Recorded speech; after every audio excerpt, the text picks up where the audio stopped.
Hello friends, welcome back to the one new video guys and my YouTube channel guys. Today when we are going to talk about guys Samsung phone guys, time and date setting and date and time setting guys. And today video title is guys, how can we update our phone time in our Samsung phone device? Friends, we want to update guys your phone time in your Samsung phone. So how can you update?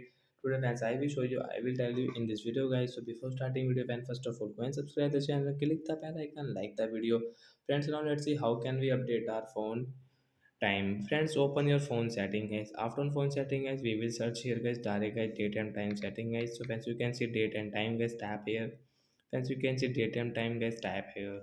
So friends, you can see this type of settings. So how can we update our phone time? Friends, off it guys. First of all, automatic date and time setting. Then guys, click on set time setting, and guys, you can update your phone time from here. So example guys, I will update into one, and guys am pm guys, you can update from here am and pm we will update. And so you can see 1 1 pm phone time will update. So like that we can update our phone time. So bye guys.